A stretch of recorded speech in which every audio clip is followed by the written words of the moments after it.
Le 6 novembre 1985, des guérilleros du M19, le mouvement du 19 avril, s'emparent du palais de justice de Bogota, siège du pouvoir judiciaire colombien. À l'intérieur du bâtiment, les rebelles détiennent 350 personnes en otage. Le M19 exige, entre autres choses, le jugement public du président de la République, Belisario Betancourt. Mais le gouvernement refuse de négocier et l'armée donne l'assaut. «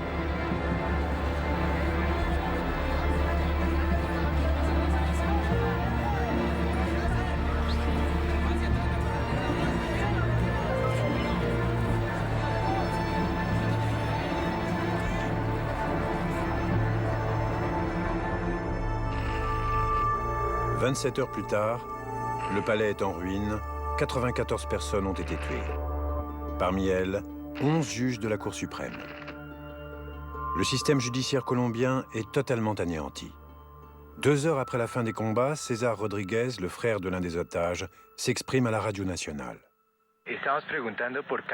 J'enquêtais sur le sort de Carlos Augusto Rodriguez Vera, le responsable de la cafétéria du palais de justice qui est porté disparu depuis hier et dont nous n'avons aucune nouvelle.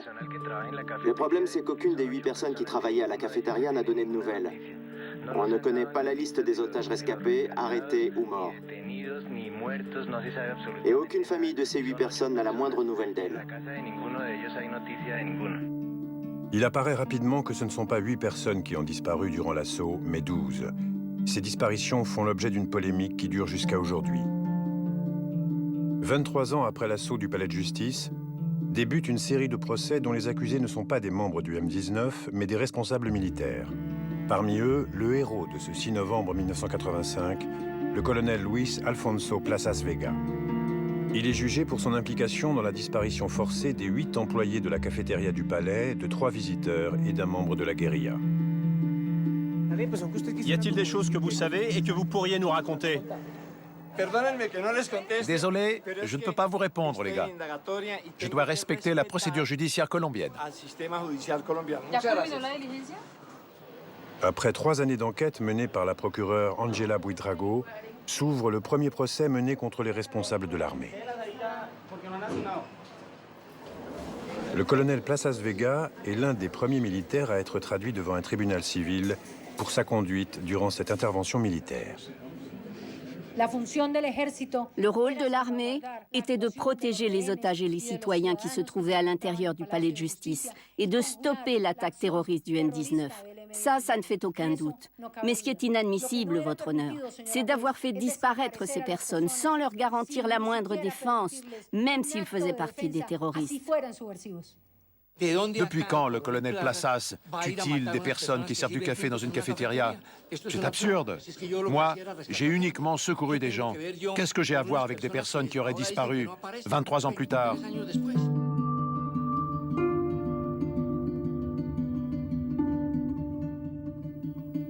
Tout ce que je connais de lui, ce sont des photos ou les histoires que me raconte la famille. Que des choses gentilles. Qu'il avait beaucoup d'amis, qu'il aimait faire la fête, que c'était quelqu'un de sérieux. Qu'il était très heureux quand je suis née. Le jour où il est allé au palais de justice, le jour où il a disparu, il parlait de mon baptême, qui devait avoir lieu quelques jours plus tard. Mon fils, c'est lui, là. Il travaillait déjà comme serveur. Une chose est sûre, c'est que le jour où Bernardo a disparu, la dernière à l'avoir vu à la maison, c'est moi. On se disait toujours au revoir en se bénissant mutuellement. Bernardo est parti, il a pris son sac, il est arrivé au coin de la rue, il s'est retourné et m'a fait au revoir.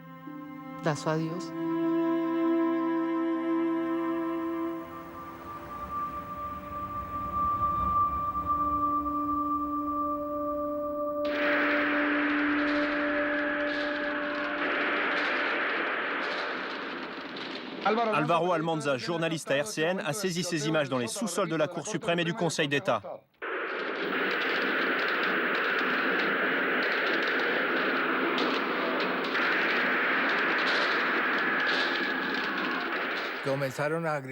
Les guerrieros du M19 ont commencé à hurler et à tirer en l'air à la mitrailleuse. Et l'immeuble était entièrement ravagé. 35 guérilleros du M19 pénètrent dans l'immeuble par le parking souterrain. Ils tuent 2 agents de la sécurité et l'administrateur de l'immeuble. La situation est très critique. Nous sommes sur l'esplanade en pleine fusillade depuis l'instant où ils ont attaqué le palais de justice.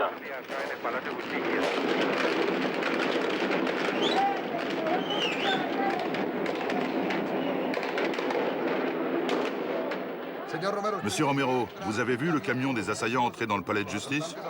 Tout à fait, ils ont tiré sur les gardes en entrant. Combien étaient-ils? Combien? Je sais pas. Mais c'est difficile à dire parce que... on a tout de suite entendu les salves de mitraillettes. Et les gens à l'intérieur ont répliqué immédiatement. Quand j'ai commencé à entendre les coups de feu, les bris de verre, les portes enfoncées, j'ai tout de suite compris ce qui se passait. C'était les guérilleros du M19.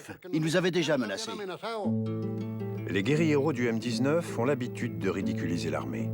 Au Nouvel An 1979, ils s'introduisent dans une base militaire en passant par un tunnel et dérobent 5000 armes.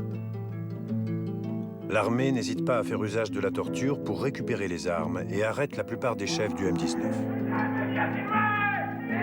En 1980, le M19 prend d'assaut l'ambassade de la République dominicaine. Au bout de 3 mois de négociations, ils obtiennent $1 million de rançon et un sauf-conduit pour Cuba. En 1982, Belisario Betancourt est élu président. Il fait alors une promesse restée célèbre en Colombie. Plus une seule goutte de sang colombien. Contre l'avis de l'armée, Betancourt accorde l'amnistie aux guérilleros et signe un accord de paix censé aboutir à une trêve. Mais cette trêve ne sera jamais respectée et le processus de paix échoue définitivement avec l'attaque du palais de justice. Nous dénonçons par les armes le gouvernement du président Betancourt, parce qu'il a trahi tous les traités signés à Medellín, Corinto et El Obo. Combien de temps va durer l'occupation? Jusqu'à ce que le gouvernement accepte de négocier et organise le procès que nous réclamons. Ils avaient l'intention de juger le président de la République. Ce jugement devait avoir lieu au milieu de la place Bolivar.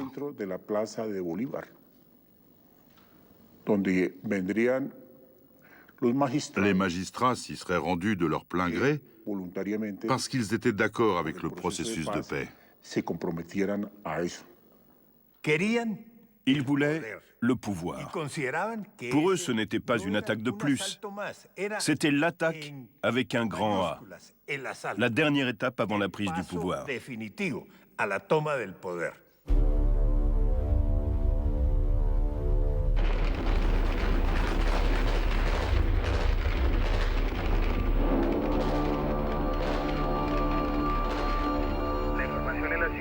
L'information est la suivante. Les renforts viennent d'arriver pour rétablir l'ordre.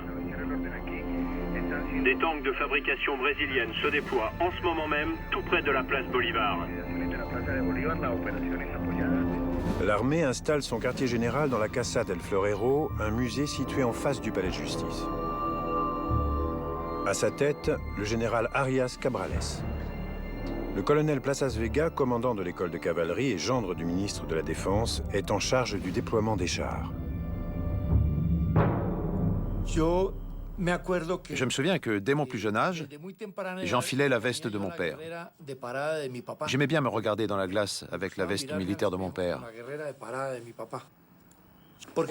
Parce que quand j'étais enfant, la Colombie luttait contre les problèmes de guérilla dans les llanos, à l'est du pays.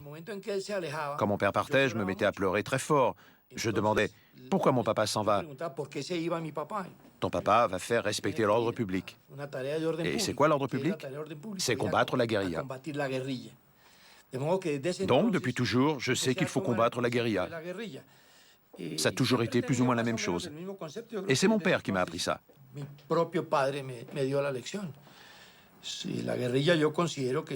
moi, les guérilleros sont une bande de détraqués qui se laisse diriger par un groupe de gens ambitieux qui cherchent à prendre le contrôle politique du pays pour en faire un État marxiste. 4 unités du M19, sous le commandement d'Andrés Amarales, se réunissent la veille de l'attaque dans 2 lieux tenus secrets. Suite à une erreur de communication, l'une d'elles n'a pas pu entrer dans le palais de justice. Le chef de cette unité est connu sous le nom de Lázaro. L'opération ne devait pas durer plus de 15 ou 20 jours, un mois tout au plus. On savait que si on ne pouvait pas contenir l'armée pendant les 5 premiers jours, on était mort. On avait ça à l'esprit en partant au palais de justice. À 200 mètres à peine du palais de justice se tient un conseil des ministres en présence du président. Le président de la République nous avait déjà dit ce qu'il comptait faire. Il en avait discuté avec les anciens présidents. Il les avait informés de sa détermination après nous avoir consultés. Pas de négociation avec les guérilleros. Pas de négociation. C'est-à-dire qu'il ne fera aucune concession. Il ne procédera à aucun échange. Il ne cédera sur rien, parce qu'alors il ne remplirait pas sa mission, qui est de défendre les institutions, de défendre l'état de droit et évidemment de sauver la vie des otages.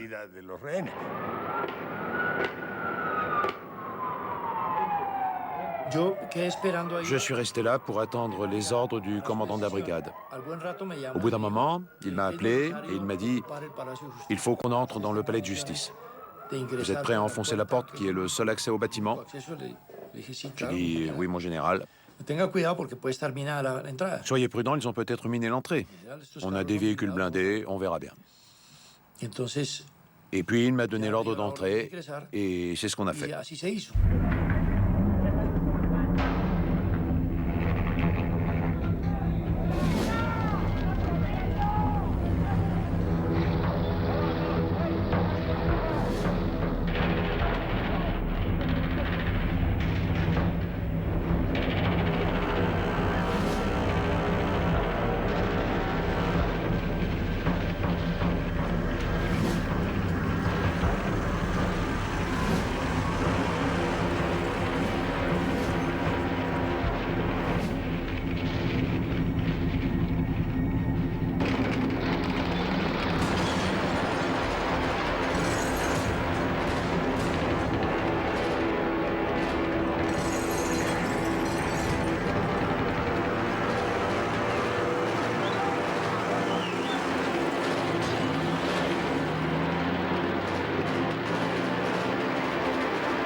J'étais persuadée qu'il ne pouvait rien arriver aux juges de la République. Moi, je pensais que l'armée allait les protéger. Et je m'imaginais qu'ils allaient trouver le moyen de les libérer. J'ai repris un peu espoir quand, aux alentours de 12h30, 1h30, on a appris que l'armée était arrivée sur place. Je pensais qu'on avait une chance d'être sauvés. Mais quand ça a commencé à tirer de tous les côtés, j'ai perdu tout espoir. On ne voyait pas comment on pouvait s'en sortir. En fait, on a sous-estimé la réaction de l'armée. On savait qu'ils allaient réagir avec force. Mais on n'avait pas anticipé que ce serait aussi violent, aussi sanglant. Imaginez que vous soyez chez vous et que soudain quelqu'un arrive pour vous tuer avec un couteau. Est-ce que vous dites « Ne bougez pas, je vais chercher un couteau dans la cuisine » ou vous lui tirez dessus avec votre pistolet? Il ne viendrait à l'idée de personne de dire « Oh non, ce n'est pas juste. J'ai un pistolet et lui n'a qu'un couteau. Excusez-moi, je vais chercher un couteau à la cuisine pour qu'on soit égalité. » Non. Dans toutes les guerres de l'histoire, une armée qui veut remporter la victoire cherche à employer des armes plus puissantes que celles de l'armée adverse. C'est pas vrai?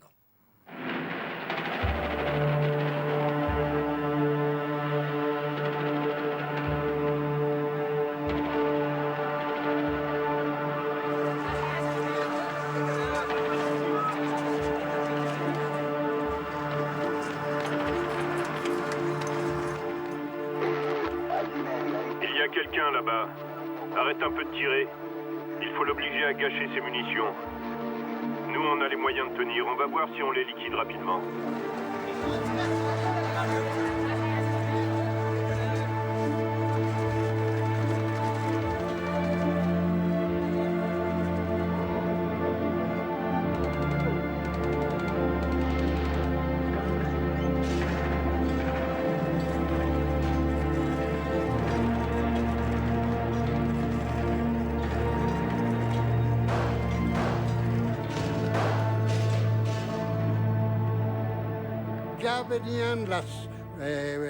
Ça tirait déjà de l'intérieur du palais. Les balles que tiraient les guérilleros. Et du côté de la rue, ils avaient fait voler les vitres en éclats. Ma secrétaire et moi, on s'est jetés à terre. Là, j'ai reçu une balle dans ma prothèse, la jambe de bois que je portais à l'époque. On pensait qu'il protégerait au moins la vie des juges, la vie des civils qui se trouvaient là. Nous, après tout, on était des combattants, on était prêts à mourir. Notre sort, c'était la mort ou la prison. Mais ils traitaient tout le monde pareil. Quand on fait la guerre, on planifie tout minutieusement. Mais au moment du combat, on se débrouille comme on peut. Le désordre, ça fait partie de la guerre. Le dénominateur commun des batailles, c'est la confusion et le désordre.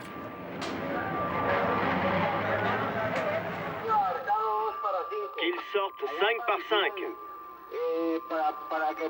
Informez toutes les unités que les guérilleros sont en train d'échanger leurs vêtements avec ceux des otages pour pouvoir sortir du bâtiment. À vous.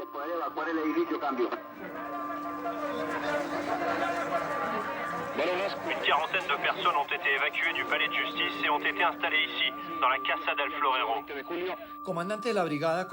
Pour que personne ne puisse s'échapper pendant le transfert du palais de justice à la Casa del Florero, le commandant de la brigade propose de constituer une haie d'honneur, d'établir une espèce de ligne de contrôle avec la police militaire pour que tous ceux qui sortent du palais aillent directement à la Casa del Florero.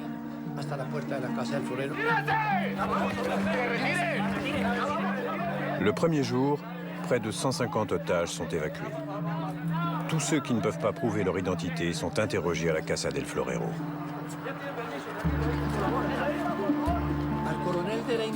Le colonel Sanchez Rubiano, des services de renseignement, avait reçu l'ordre d'organiser des groupes d'interrogateurs.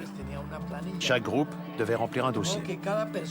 Chaque personne rescapée s'asseyait devant un interrogateur qui lui demandait de prouver son identité. J'ai ignoré tout ça puisque je n'y étais pas. J'étais dans un char en train de tirer et de sauver des gens.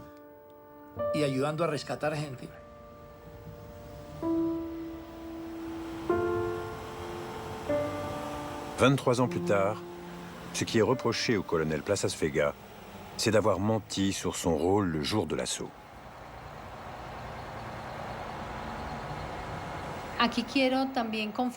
J'aimerais également confirmer un autre fait, démenti par Luis Alfonso Plazas Vega. Il a bien été en contact avec les otages. Et de plus, il a fourni des informations sur les otages. Nous avons la preuve qu'il ne se trouvait pas toujours là où il prétendait être. Nous avons la preuve qu'il se trouvait à la Casa del Florero, qu'il était en contact avec les otages libérés du palais de justice. C'est clairement indiqué dans un document trouvé lors d'une perquisition à l'école de cavalerie. Un rapport qui, même s'il ne porte pas la signature de Luis Alfonso Plazas Vega, est référencé dans un registre, ce qui prouve son existence. Ils prétendent que ce document constitue une preuve suffisante pour me mettre en prison, même s'ils ne portent pas ma signature. Je ne me souviens pas qui m'a présenté ce document et pourquoi ils ont mis mon nom dessus. Et j'en déduis que quelqu'un a rédigé ce rapport pour que je le signe, mais je ne l'ai pas signé parce que le contenu ne me plaisait pas. Voici son contenu. À 12h30 le 7 novembre. Rappelons que ce document doit être signé par Luis Alfonso Plazas Vega. C'est sous mon contrôle direct qu'a commencé la libération des otages.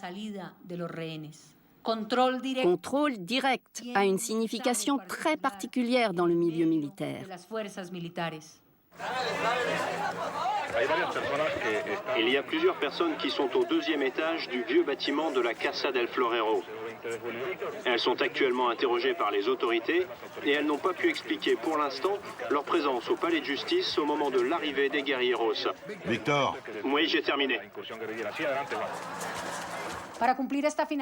Dans ce but, on a interrogé des personnes considérées comme suspectes ou comme étant des membres éventuels de la guérilla. À 16h, la plupart des otages du 1er et du 2e étage sont évacués du palais de justice. Mais ceux du 3e et du 4e étage sont toujours retenus prisonniers.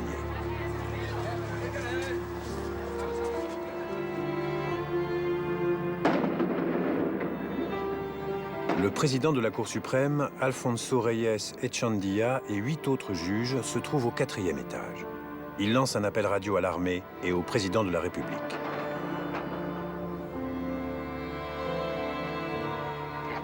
Nous sommes encerclés par les membres du M19.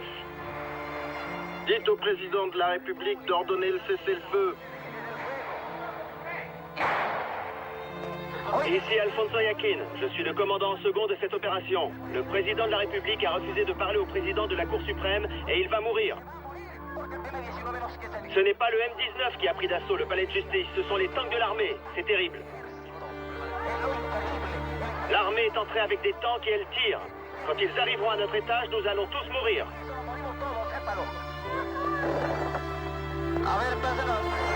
Allô? Allô, président Reyes Echandía?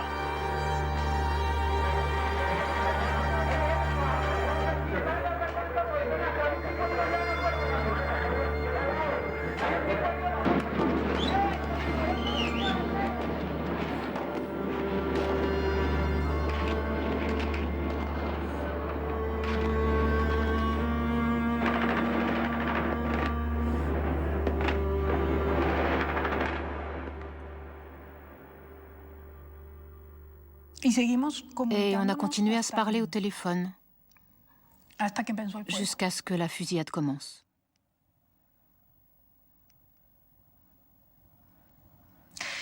Il me disait « Je t'aime, je t'ai toujours aimé, je t'embrasse. Prends soin des filles. » Je n'ai rien su répondre. En fait, je ne pensais pas qu'il leur arriverait quoi que ce soit parce que, en tant qu'Uruguayenne, pour moi, la décision du pouvoir, ce que je veux dire, c'est que je ne comprenais pas pourquoi, si le président de la Cour suprême donnait un ordre aux militaires, pourquoi il n'arrêtait pas? Le président de la République a dit une chose cette nuit-là. L'une de ses consignes était qu'on était absolument obligé de faire le maximum pour sauver la vie des magistrats.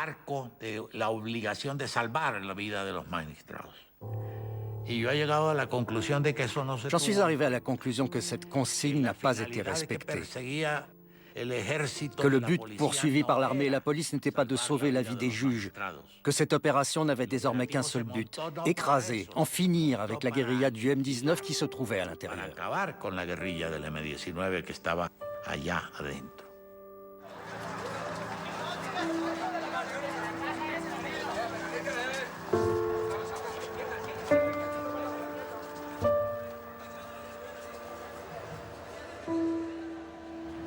À 7h30 du matin, le palais est ravagé par les flammes.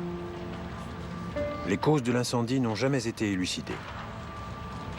Au moment de l'attaque, la Cour suprême débat de la légitimité de l'extradition des narcotrafiquants vers les États-Unis. Selon une théorie que le M19 a toujours démentie, L'attaque du palais de justice aurait été financée par les narcotrafiquants pour détruire les documents relatifs à l'extradition. À cette époque également, des procédures judiciaires sont engagées contre des membres de l'armée. On raconte que l'assaut était une occasion pour celle-ci de régler ses comptes avec le pouvoir judiciaire. Tandis que l'incendie devient incontrôlable, les guérilleros et les otages se réfugient dans les toilettes de l'aile ouest du bâtiment. On ignore à ce moment-là où se trouvent les employés de la cafétéria. Aucun survivant ne se souvient les avoir vus dans les toilettes. J'étais en train de sortir en me traînant quand M. Almarales, le chef du M19, m'a dit « Maître Murcia Baleine, que vous est-il arrivé ?» Ils ont fait sauter ma prothèse. « Attendez, je vais vous aider. » Il m'a attrapé le bras, il m'a soulevé et m'a emmené dans les toilettes avec tous les autres otages. C'était grand, ça faisait environ 20 mètres carrés, et il y avait là une cinquantaine de personnes. Et comme on était très nombreux, ils nous ont dit « Asseyez-vous par terre sur le sol, déjà tout inondé, et écartez les jambes. » Comme ça, chacun pouvait s'asseoir entre les jambes de son voisin pour gagner de la place.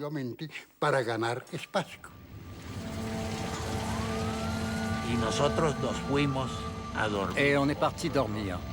Une nouvelle erreur. On n'aurait jamais dû aller dormir cette nuit-là. On est parti parce que le président a suspendu la réunion. Les militaires qui étaient là nous ont dit qu'on pouvait partir tranquille et que si jamais les opérations reprenaient, ce ne serait pas avant le lendemain matin à la première heure.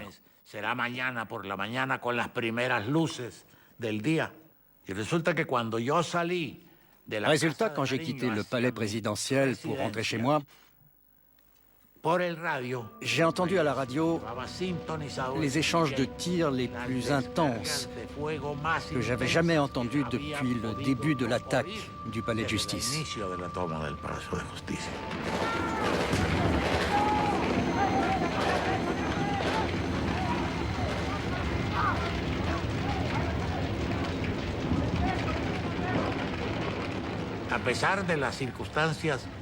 Pourtant, les responsables militaires nous avaient dit que les circonstances rendaient impossible la poursuite des combats entre les guérilleros et l'armée.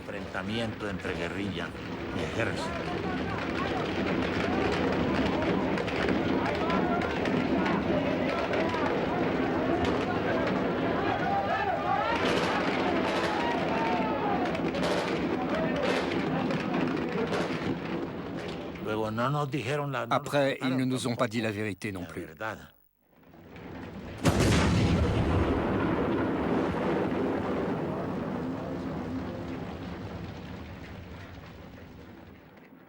Comment se fait-il que tous les députés et tous les membres du Congrès ne se sont pas rendus sur place pour faire cesser les combats?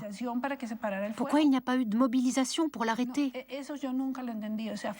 Je n'ai jamais compris. C'était l'abandon absolu de ces personnes. Ils ont dit qu'ils défendaient la démocratie, qu'ils défendaient les institutions. Et en même temps, ils ont brûlé les gens qui représentaient la justice de ce pays.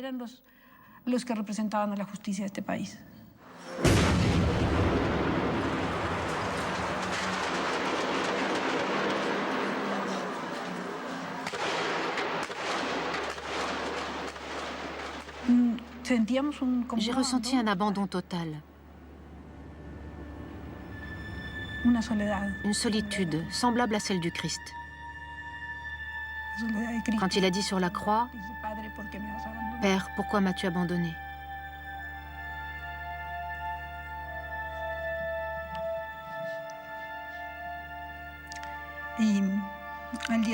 Et le lendemain,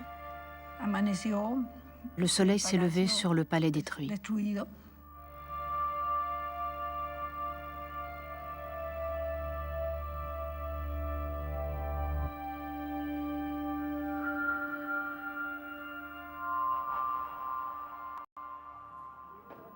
Tôt le lendemain de l'assaut, un journaliste déclare à la radio que selon l'armée, tous les otages encore présents à l'intérieur du palais sont morts.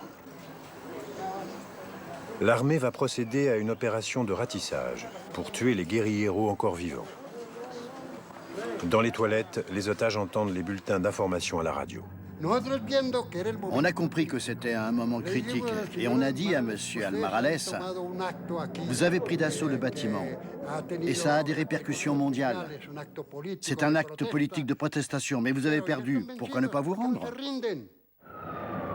Les otages parviennent à convaincre les guérilleros de laisser sortir le juge Reinaldo Arciniegas avec une lettre pour informer l'armée qu'il y avait toujours des otages vivants à l'intérieur du bâtiment. Combien y a-t-il d'otages selon lui? Je pense qu'il exagère un peu parce qu'il parle de 50 personnes et hier on en a évacué 148, plus ceux qu'on a évacués ce matin par le sous-sol. Ce sont surtout des auxiliaires et du personnel de service. À mon avis, ils sont moins nombreux. Terminé. La bataille se poursuit sans relâche et le gouvernement décide alors d'essayer de dialoguer avec les guérilleros. Ce n'était pas un message ouvert de paix et de réconciliation avec la guérilla. Mais je me disais que si j'arrivais à discuter avec Andrés Almarales, j'aurais pu, lors de cette discussion, lui préciser les raisons pour lesquelles je voulais lui parler.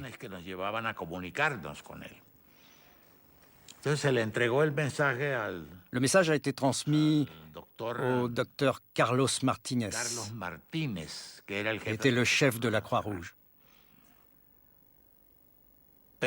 Mais ils ne l'ont pas laissé entrer. Paladine veut que vous retardiez l'arrivée de Martinez. Envoyez-le à l'armée pour coordonner tout ça. À vous.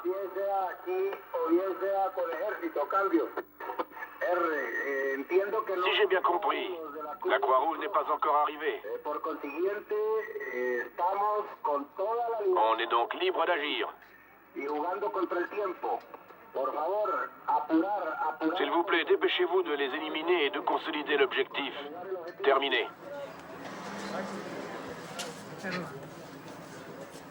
Le capitaine nous a dit, bon, qui n'est pas en état d'entrer, parce qu'il ne veut pas ou ne peut pas. Évidemment, il y a eu 3 ou 4 couillons qui ont levé la main. Vous 3, entrez les premiers. J'ai eu tellement peur que j'ai fait un bond de côté parce qu'il y avait une guérillera dans la diagonale en train de tirer vers nous. Grâce au juge Arciniegas, l'armée sait désormais où se trouvent les guérilleros et elle concentre son attaque sur les toilettes. L'offensive a été très violente.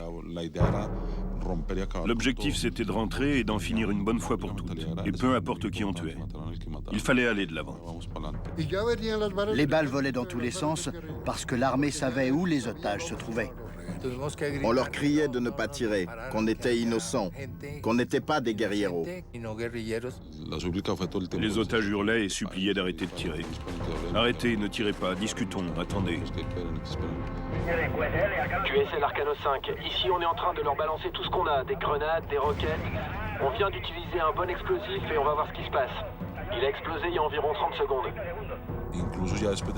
Même après l'ouverture du trou, ils ont tiré 3 ou 4 roquettes à l'intérieur.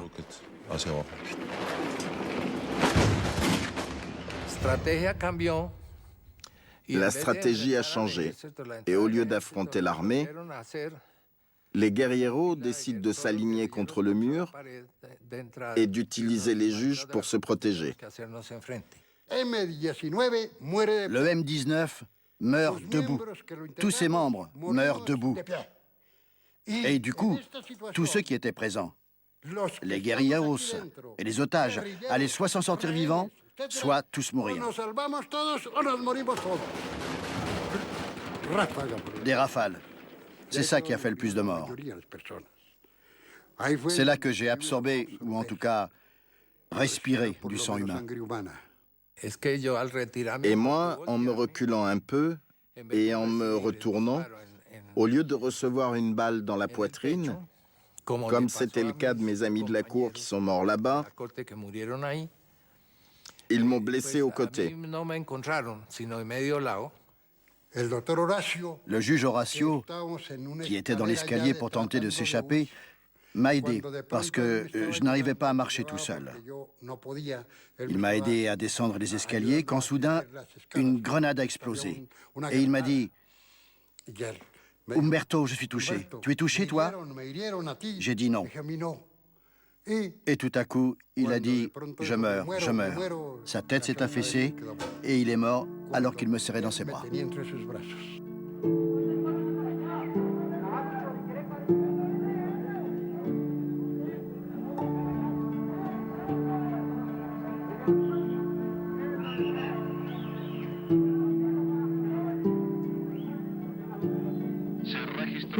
On vient d'apprendre l'entrée des forces de l'ordre au 4e étage, le dernier étage du palais de justice. Oui, le commandant de l'école de cavalerie a informé la radio-télévision nationale qu'ils avaient trouvé au 4e étage les corps de 25 guerrilleros du M19.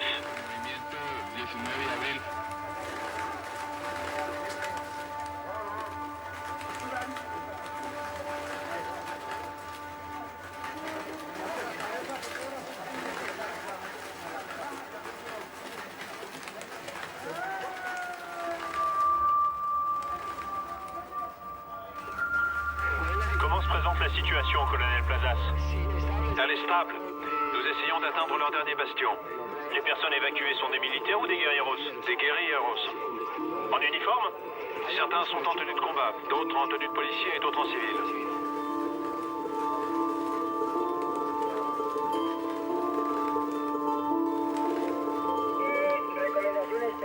Recommandation spéciale. Maintenez ceux qui ne sont pas blessés et ceux qui ne sont pas identifiés à l'isolement.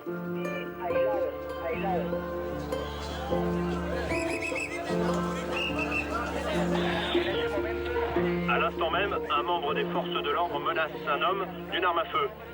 Je vais essayer de le voir de plus près. Il porte une chemise kaki. Des hommes sortent également. Les femmes sont déjà sorties et des hommes sortent actuellement. Une vingtaine de personnes ont été évacuées du palais de justice. Il y a un homme avec les mains en l'air sous la menace d'un fusil. Au moins 5 guerrieros présumés ont été arrêtés.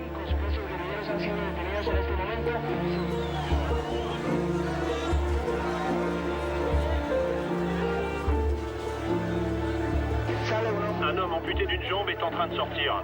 Dieu soit loué, c'est maître Umberto Murcia Balen, magistrat de la Cour suprême de justice.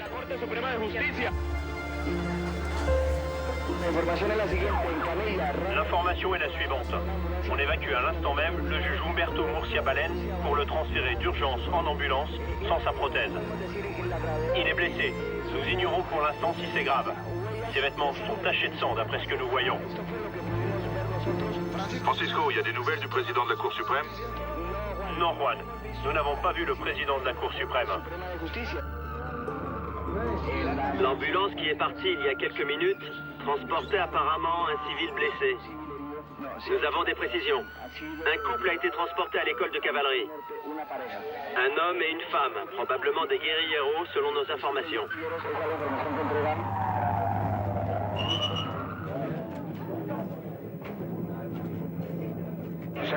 Nous venons d'apprendre par des soldats que les guerrilleros se sont rendus et que l'armée est victorieuse. Vous avez réussi? Bien sûr. Ça a été dur, mais ils se sont rendus. Malgré des témoignages contraires et des déclarations de l'armée indiquant que beaucoup de guerrilleros ont été capturés, seuls 2 membres du M19 ont survécu à l'attaque. Clara Elena Enciso a fui au Mexique. Et Irma Franco a été vue pour la dernière fois à la Casa del Florero. Je ne sais pas comment annoncer la nouvelle, mais nous avons confirmation que 8 magistrats ont été tués. Parmi eux, le président de la Cour suprême, Alfonso Reyes Echandía. Reculez, mettez-vous en formation et déchargez vos fusils. Vous avez fait un boulot formidable, vous êtes les meilleurs.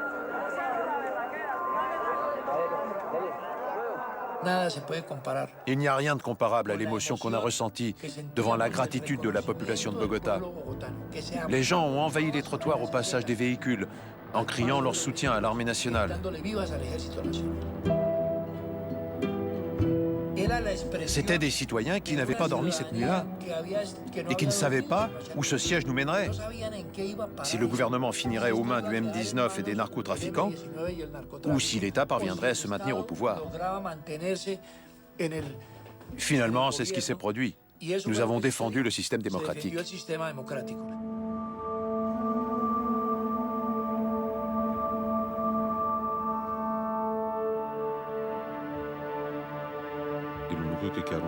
La seule chose qui tenait encore debout, c'était les dalles et les colonnes de béton. Sinon, l'incendie avait tout détruit. Par exemple, les bureaux avec les machines à écrire avaient fondu, et il restait juste des petits tas.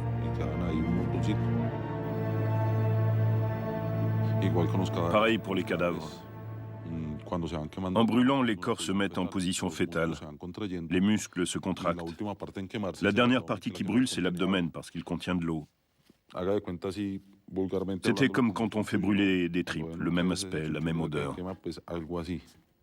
C'était vraiment horrible de penser qu'il s'agissait d'une personne.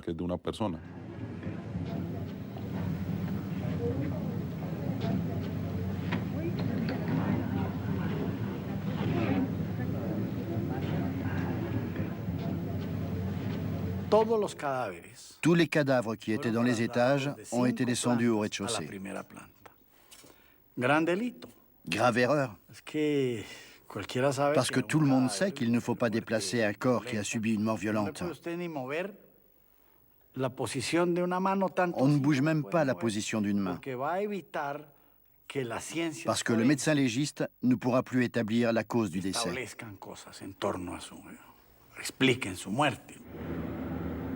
Certains corps ont même été lavés avant d'être envoyés à la morgue. Aucune précaution n'a été prise à l'intérieur du palais de justice pour conserver les preuves. On ne connaît pas la liste des otages rescapés, arrêtés ou morts. Et aucune famille de ces 8 personnes n'a la moindre nouvelle d'elles. Les parents des disparus ont demandé au gouvernement d'enquêter sur le sort de nos proches. Parce que, pour l'instant, personne ne nous a fourni d'explications satisfaisantes. On a passé toute la journée du 7 novembre à chercher. On est resté place Bolivar à regarder tous ceux qui sortaient du bâtiment. Les cadavres qui dégageaient encore de la fumée par la bouche. Les corps calcinés qu'on évacuait sur des plateaux.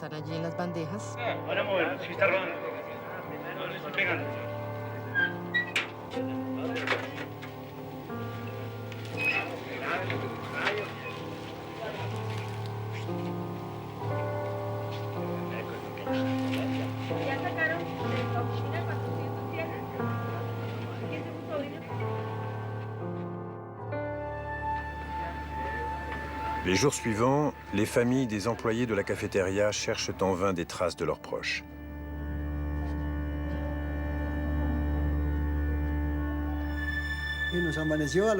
Quand le jour a fini par se lever, je suis allé à la morgue. C'était dantesque. Malgré tout, j'ai trouvé la force d'aller d'un cadavre à l'autre pour voir si je trouvais mon fils. Mais non. Pilar Navarrete, la belle-fille d'Hector Beltran, y retourne tous les jours pour obtenir des nouvelles de son mari. Pilar, est-ce qu'il y a de nouveaux arrivants? Non, ce sont les mêmes que dimanche. Les mêmes, ils sont entièrement calcinés, méconnaissables, sans tête, sans bras. Rien. Quand l'assaut a pris fin, on m'a appelé d'une station de radio pour me dire que Carlos Horacio était blessé mais vivant. Et qu'il avait probablement été transporté à l'hôpital militaire. Alors, on s'est précipité là-bas, on y restait un moment. Ensuite, ils nous ont dit que non. Il n'était pas là. Alors, on est allé à la Casa del Florero. Là, j'ai rencontré Germán Castro et il m'a dit « Non, ne cherchez pas ici, parce qu'on s'est déjà renseigné. On a vérifié la liste des morts et il n'est pas dessus. » Le deuxième jour, il n'était toujours pas à la morgue. Et le troisième, on l'a retrouvé nu à la morgue. C'était une épreuve terrible. Ils m'ont demandé d'apporter un costume parce qu'il était complètement nu. Il n'avait plus aucun vêtement. Je crois que c'était le lundi suivant, aux alentours de midi. Elena, la mère de Carlos, a reçu un coup de fil d'un homme qui lui a dit que Carlos était gravement blessé, qu'il avait été torturé et qu'il se trouvait à l'école de cavalerie. Celui qui appelait faisait partie des services de renseignement de l'armée. Il disait que les disparus étaient à l'école de cavalerie et très mal en point, et qu'on devrait essayer de faire quelque chose pour eux. Le lendemain, on est allé à la brigade de l'école militaire. On a discuté avec le général Jesús Armando Arias Cabrales. Je lui ai parlé. J'y suis allé avec mon père. Il a dit qu'il n'y avait aucun détenu. Il n'y a aucun détenu. Les gens qui sont sortis ont tous été transférés à la Casa del Florero. On a relevé leur identité et on les a renvoyés chez eux. J'arrive à l'hôpital militaire et tout à coup arrivent les Rodriguez et Pilar. Et là, on a commencé à réaliser qu'on était pareil. Que ceux qu'on cherchait, c'étaient les employés de la cafétéria, ceux qui avaient disparu. Et du coup, on a commencé à se rassembler parce qu'on se retrouvait toujours aux mêmes endroits. Comme on partageait la même souffrance, on est devenu une grande famille. Début 1986, peu de temps après la fin de l'assaut, une information judiciaire est ouverte dans laquelle les familles mettent tous leurs espoirs. Le rapport d'enquête accuse clairement le M19 et conclut que l'armée a globalement agi de façon appropriée. Quelques dérapages isolés sont jugés par les tribunaux militaires qui ne condamnent personne. En conclusion, selon ce rapport, les employés de la cafétéria sont probablement morts dans l'incendie du 4e étage. C'était la réponse officielle. Partout où on allait chercher des informations, on nous répondait « Non, ils sont morts carbonisés au 4e étage ». Un an après l'assaut, une marche est organisée pour exiger des réponses concernant le sort des disparus. Eduardo Umania, éminent avocat des droits de l'homme, se rallie à la cause des familles et s'engage à poursuivre le combat jusqu'à ce que les disparus leur soient rendus. Les premières années, on se réunissait avec Eduardo toutes les semaines, toutes les 2 semaines, et sa devise, c'était « Rendez-les-nous vivants parce qu'ils étaient vivants quand vous les avez emportés ». Mais il n'est pas facile d'obtenir justice dans la Colombie des années 1980-1990. De nombreux témoins sont menacés. En 1989, le M19 dépose les armes. Ses partisans sont amnistiés et le groupe devient un parti politique officiel. Avec des membres du M19 au gouvernement, la volonté politique d'enquêter sur l'attaque du palais de justice s'est encore affaiblie. Les narcotrafiquants bénéficient d'un pouvoir sans précédent. Les guérilleros, comme les paramilitaires, profitent des largesses des cartels. Les juges, les journalistes, la police et les politiciens sont terrorisés. La population vit dans la peur. Entre 1985 et 2001, plus de 400 000 assassinats sont commis en Colombie. 4% seulement des procès aboutissent. Le combat des familles pour le droit à la vérité est totalement ignoré par le gouvernement, le système judiciaire et l'armée. Le 18 avril 1998, l'avocat des familles, José Eduardo Umania, est assassiné. Pour moi, le meurtre de José Eduardo est un événement marquant dans l'histoire du combat du palais de justice. Parce que c'est un peu comme si quelqu'un avait tué notre papa. On se dit, l'affaire est décapitée, elle est morte.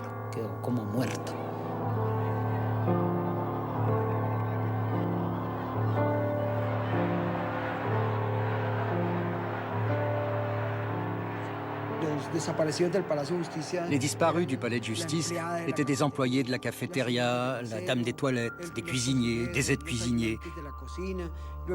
Leur famille était donc d'un milieu très pauvre, mais ils étaient déterminés dans leur combat.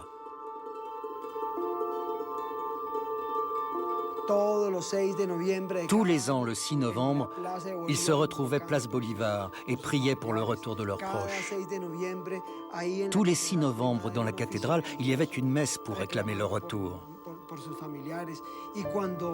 Et quand finalement cette lumière est apparue, 20 ans après l'assaut du palais de justice, et que la procureure a décidé de reprendre l'enquête, ils étaient là. Ils sont comme une force monolithique. Ils sont tous unis, tous amis, parce que l'esprit de l'Holocauste du palais de justice brille en eux. C'est une lumière intérieure qui les anime. Je suis certain qu'ils n'arrêteront pas tant qu'ils ne sauront pas ce qui est arrivé à leurs proches au cours de ces journées sinistres du 6 et du 7 novembre 1985.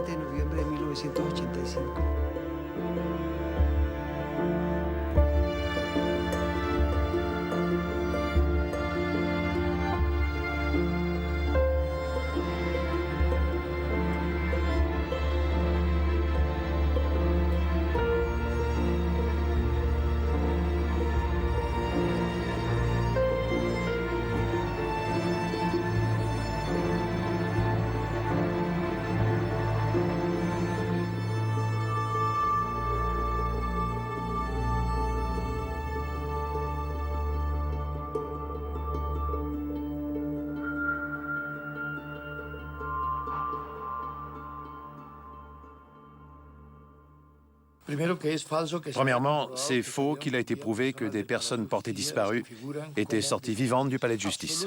C'est totalement faux. C'est une thèse que les médias n'ont pas cessé de répéter, mais aucune preuve n'est venue confirmer cette thèse au cours du procès.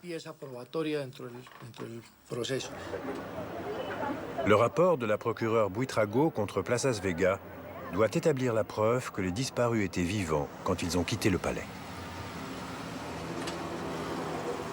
Son dossier repose sur des centaines de déclarations recueillies auprès de témoins et dans les médias à l'époque de l'attaque.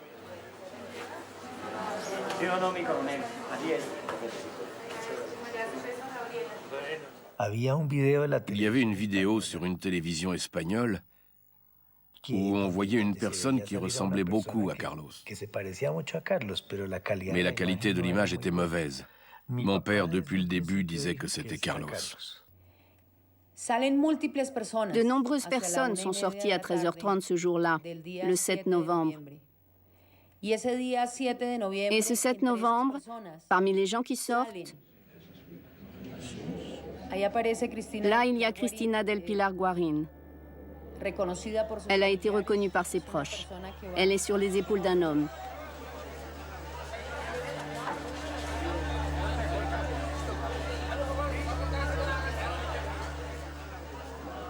Bernardo Beltrán, qui est tenu par un soldat de l'armée nationale.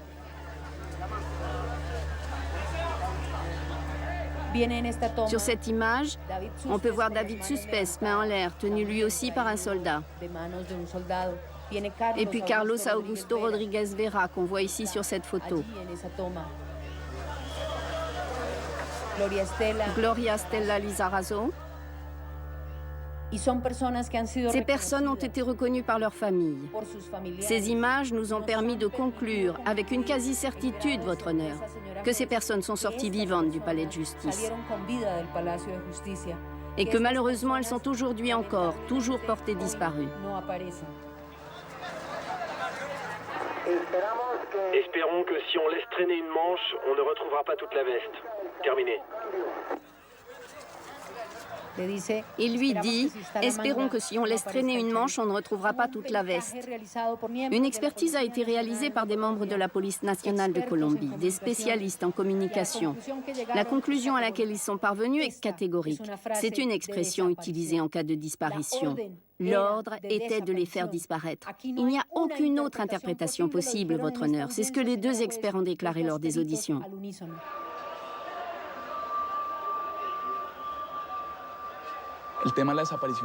Les disparitions forcées, c'est très difficile à supporter. Ta famille se retrouve impliquée dans quelque chose d'atroce, dans une angoisse, une peur effroyable. Il n'y a pas moyen de vivre, pas moyen de savoir où ils sont passés. Et le pire, c'est que vous savez que la personne est probablement morte, mais on ne sait pas si c'est vrai ou pas. Et comme l'amour est toujours plus fort que tout, l'amour vous fait toujours croire que quelqu'un que vous aimez et qui a disparu ou qui a été victime d'une disparition forcée est toujours en vie.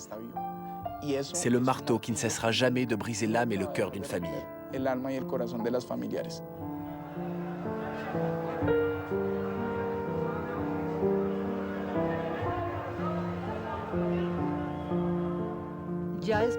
Je me souviens parfaitement de la première année de la disparition de Bernardo. Le fait d'être avec nos verres autour de maman, ça signifiait tellement de choses que ça ne signifiait plus rien. Parce qu'il y avait tellement de douleur et d'angoisse qu'on ne formait plus qu'un seul chagrin. À force de regarder le lit de Cristina, les vêtements de Cristina, on a commencé à se débarrasser de tout, pour se débarrasser de la douleur. Alors j'ai jeté ses vêtements, j'ai brûlé ses vêtements, j'ai brûlé ses diplômes, j'ai jeté ses photos, je ne voulais pas de photos.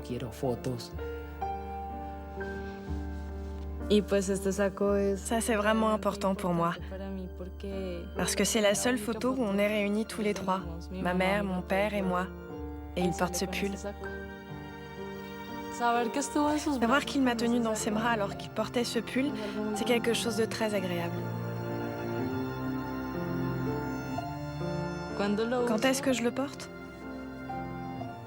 Quand j'ai envie de sentir mon père près de moi, quand j'ai passé une mauvaise journée.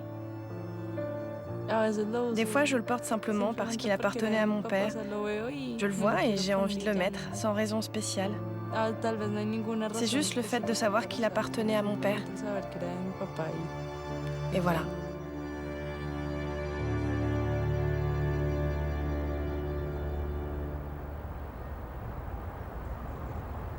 Mai 2009. Depuis 16 mois, les avocats du colonel Plazas Vega ont réussi à repousser à plusieurs reprises la tenue du procès, mettant en cause la légitimité d'un tribunal civil. Le docteur Zuluaga m'a délivré un certificat et il m'a dit de ne pas assister aux audiences. Mais la juge a insisté auprès de mon avocat pour que je me présente. Dites au personnel de la prison de l'amener. Dites-lui clairement, maître, qu'il est prié d'assister à son procès.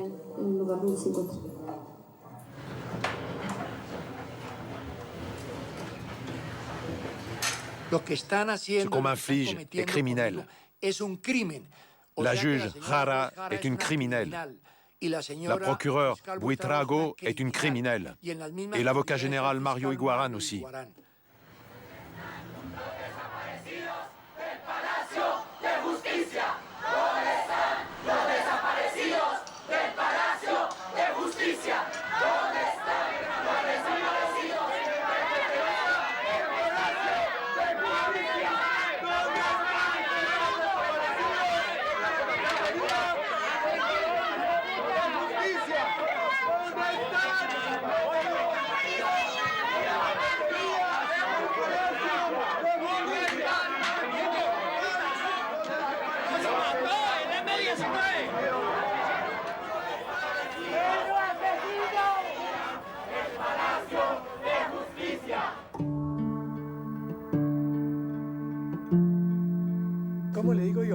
Comment je peux exprimer, moi, la douleur qu'on ressent quand on se retrouve face à face avec le principal protagoniste, pour ainsi dire, des disparitions, des tortures?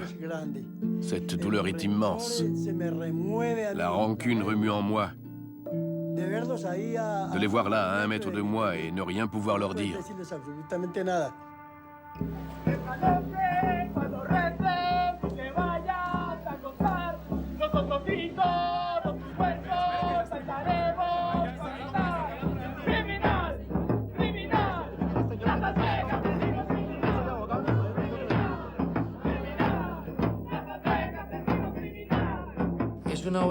C'est un spectacle bien ficelé. Tout le monde tient parfaitement son rôle. Ceux qui jouent les procureurs et qui prétendent défendre les droits de l'homme, mais qui violent mes droits d'homme à moi. Les fonctionnaires du tribunal sont aussi de grands acteurs. On dirait un procès équitable, alors qu'en réalité, ils me font payer pour le boulot que j'ai fait en défendant la nation.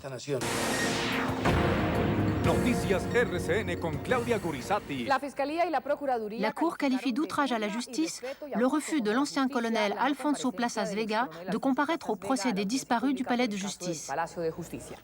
L'audition a commencé en l'absence de l'accusé. À 3 reprises, celui-ci a obtenu le renvoi du procès. C'est un manque de respect envers la justice, votre honneur. Pour la procureure, cette attitude est une insulte à la justice. Cette année, il a changé 3 fois d'avocat. Son attitude a été claire tout au long du procès. On assiste à l'évidence à des tactiques dilatoires consistant à ralentir les cours des audiences publiques. Hier, le colonel Luis Alfonso Plazas Vega utilisant son droit à se défendre, a présenté un recours contre Madame la juge qui viole le droit international humanitaire dont bénéficie chaque prévenu. L'audience est suspendue parce que par disposition légale, elle doit être suspendue. Je viens réclamer le droit d'obtenir justice. Qu'on ne se moque pas de la justice en exigeant qu'il n'y ait pas d'audience parce que monsieur n'a pas voulu venir. Pourquoi l'audience a-t-elle été suspendue? J'en sais rien, personne ne m'a rien dit. À part que c'était suspendu. Ça recommence une fois de plus, l'impunité se perpétue. C'est nous les victimes. J'ai perdu un fils et seule une personne qui a perdu un enfant dans des circonstances comme celle-ci peut comprendre ma douleur, ma frustration face aux manigances de cet homme.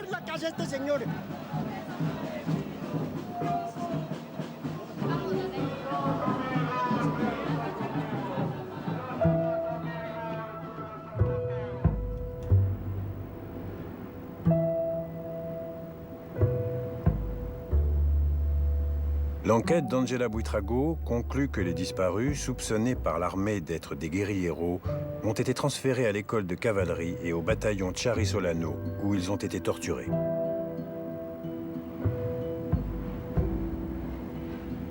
Malgré des recherches approfondies, les corps des disparus n'ont pas été retrouvés. Au cours de l'enquête, nous avons prouvé, grâce à de nombreux témoignages, que les gens ont été victimes de pratiques non orthodoxes et de torture. Les recherches qui ont été menées dans ce contexte m'ont permis de vérifier que l'Académie de cavalerie avait effectivement retenu prisonniers certains suspects après les événements qui se sont déroulés au palais de justice le 7 novembre 1985. Et que, indépendamment des raisons de la détention, ces personnes avaient été victimes de mauvais traitements, de décharges électriques ou de pratiques particulières, des coups, des sévices.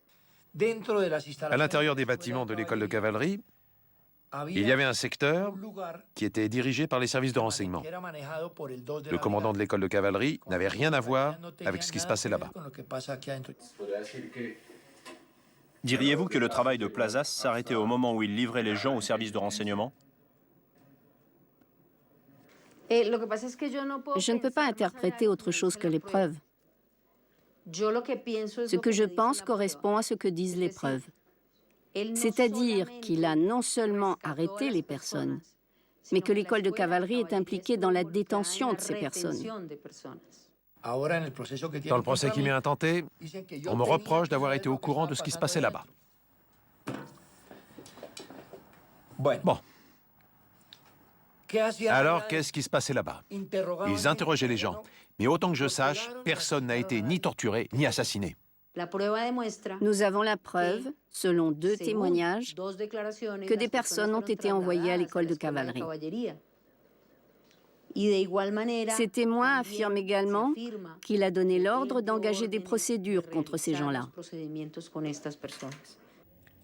Quelqu'un a demandé au colonel Plazas que fait-on de ces gens? Et c'est là qu'il a dit, je cite, « Pendez ces fils de pute ». Ils ont été conduits à l'école de cavalerie dans une Nissan bleue. Ils ont emmené une femme avec une jupe écossaise, un homme en survêtement, je ne me souviens plus s'il était blanc ou beige. C'était le 2e jour, mais je ne me souviens plus à quelle heure. Comme j'étais quasiment le moins gradé, j'étais second caporal, je m'occupais de la sécurité, j'étais chargé de surveiller les 2 personnes qui venaient d'arriver. Cet homme a déclaré que j'avais ordonné des tortures, des pendaisons, et que des gens sont morts. Et que j'ai dit, ne donnez pas d'eau à ces chiens. Excusez-moi, mais pourquoi est-ce que je me serais mêlé des affaires des services de renseignement pour enquêter sur certaines personnes, alors que j'étais commandant d'une école dont l'activité est le combat et les études, et pas les renseignements? Dans ce document, nous voyons que les personnes qui sont libérées du palais de justice sont escortées. Et qui se charge de les escorter? L'école de cavalerie. Sous la responsabilité de qui? Du commandant Luis Alfonso Plazas Vega. L'enquête permet également de mettre à jour d'autres crimes perpétrés dans le palais de justice. Je crois qu'on a raconté au pays une histoire qui s'est avérée peu à peu totalement fausse. Et personnellement, j'ai découvert que pendant 22 ans, on m'avait trompé. Le ministère de la Justice a trouvé dans une boîte, dans une cave, les papiers d'identité d'Uran, les photos de sa femme et de ses filles, dans les locaux d'une brigade militaire. S'il était vraiment mort au palais, il n'y avait aucune raison pour que ces documents se trouvent là. J'ai eu la chance, si l'on peut dire, la chance de trouver la photo d'un magistrat. Un juge auxiliaire du Conseil d'État, Carlos Horacio Urán, qui n'était pas un disparu, parce que son corps est réapparu le deuxième jour au milieu des ruines du palais de justice. Ça prouvait quelque chose de très important. C'est que certaines personnes sont sorties vivantes du palais de justice, au moins une en tout cas, et qu'elle est revenue dans ce bâtiment morte. Il a bien fallu que quelqu'un la ramène et la dépose au milieu des cendres du palais de justice pour qu'on ait l'impression qu'il s'agissait d'une autre victime des combats entre les guérilleros et l'armée.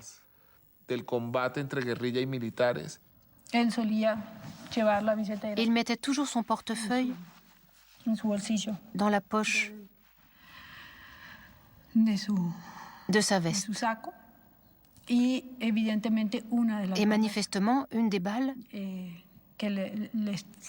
a été directement dirigée en plein cœur.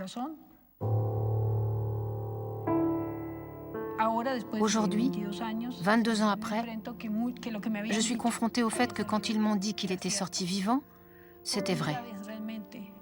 Pour la première fois, j'ai pu voir le rapport d'autopsie. Ils lui ont tiré dans la tête et dans le cœur. Et évidemment, ce n'était pas parce qu'il avait été pris entre deux feux.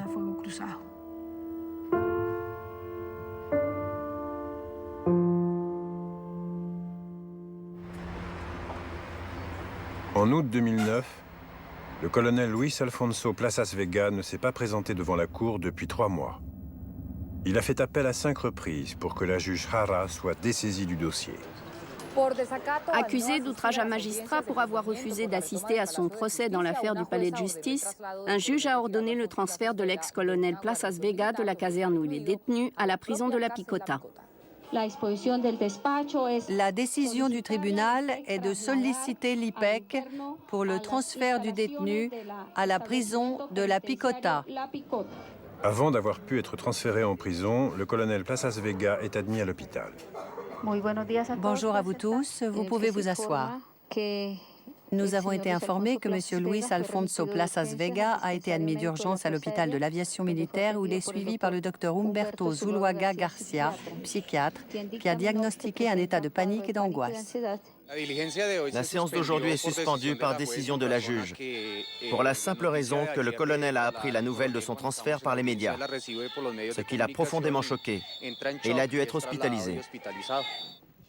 Quelques jours après avoir ordonné le transfert en prison du colonel Plazas Vega, la juge Jara reçoit des menaces de mort. Ils ont tenté d'entrer chez moi de nuit. J'en ai informé les forces armées et la police nationale. Je vis seule avec mon fils. Et je le répète, j'ai besoin d'une protection pour mon fils. Merci beaucoup.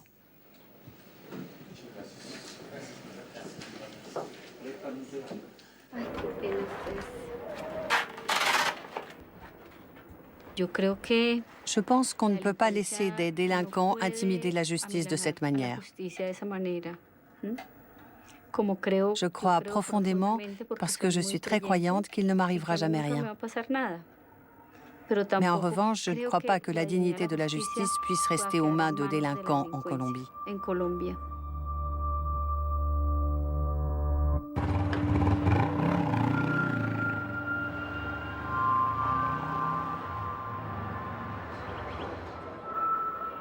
2 semaines après l'ordre de son transfert en prison, le colonel Plazas Vega se trouve toujours à l'hôpital militaire, et ce malgré l'avis d'un psychiatre mandaté par la Cour qui le déclare en état d'assister au procès.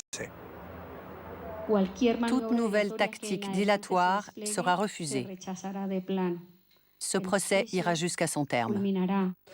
Voici les images du transfert du colonel Plazas Vega de sa chambre de l'hôpital militaire vers la prison nationale de la Picota.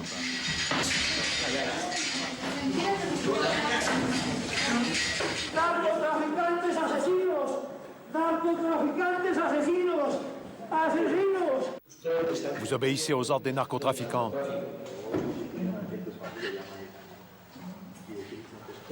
Vous, directeur, vous obéissez aux ordres des narcotrafiquants. Les juges qui me jugent sont les sbires des narcotrafiquants. Je suis ici à cause de mon boulot au bureau des narcotiques. Vous vous laissez manipuler en participant à ce crime contre moi. Voilà ce qui se passe.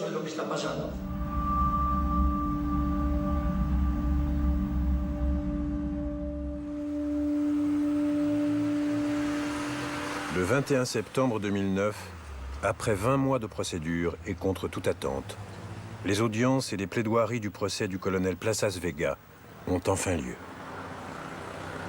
Angela Buitrago réclame la peine maximale de 30 ans d'emprisonnement.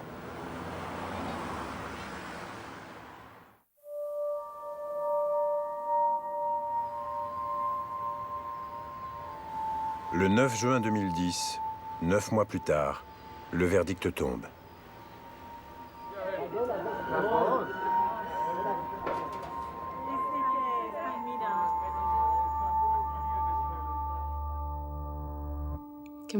Qu'est-ce qui m'apporterait la paix? C'est difficile de répondre. Pas la vérité. Parce que je pense que nous, les familles, nous connaissons tous la vérité et nous savons tous ce qui s'est vraiment passé. Ce qui m'apaiserait, ce serait pas non plus qu'on me rende les ossements de mon père et qu'on me dise « voici ton père ». Je l'enterre et voilà, c'est fini. J'aimerais que ceux qui sont responsables de la disparition de mon père payent pour ce qu'ils ont fait. Grâce à un procès moral et éthique mené par les gens, qu'ils ne puissent plus sortir de chez eux parce qu'ils ne pourraient plus supporter le regard des autres.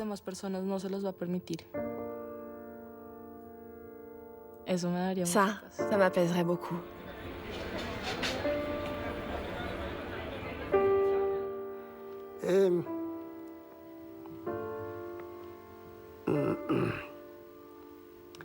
Non,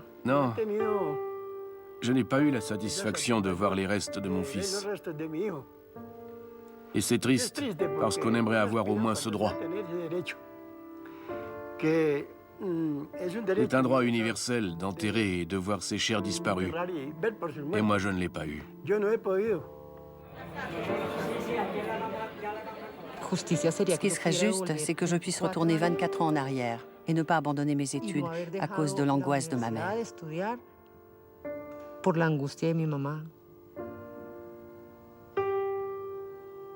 Mais personne ne me rendra jamais le temps perdu, ni ceux qui ont disparu. Après, pour obtenir justice ici, c'est très difficile.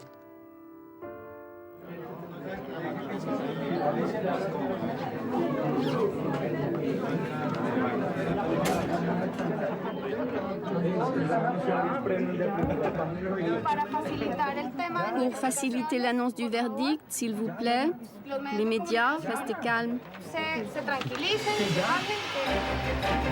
Extra. Noticia extraordinaria en RCN.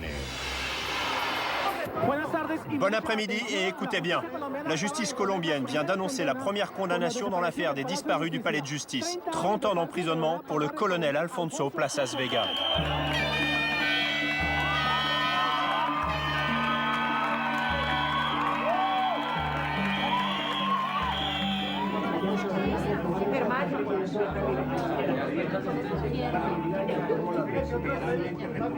Il est condamné pour quoi?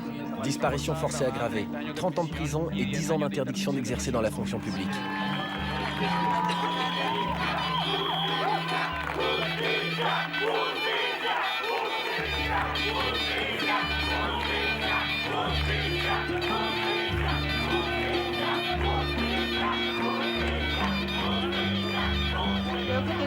Je ressens un petit peu de bonheur après 25 ans. La justice colombienne a franchi un pas gigantesque pour le respect des disparus et plus particulièrement pour les membres de nos familles.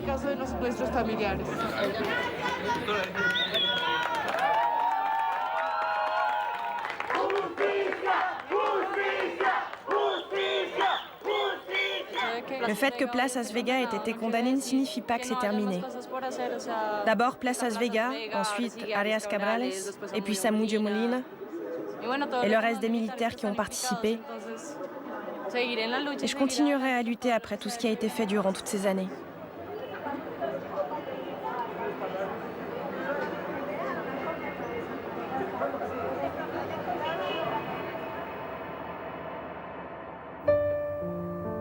Quelques heures plus tard, le président colombien Uribe condamne le verdict. Le colonel Plazas Vega, qui en est désormais à son 7e avocat, a fait appel et n'a toujours pas été transféré en prison. Une semaine après le verdict, la juge Jara et son fils ont quitté la Colombie.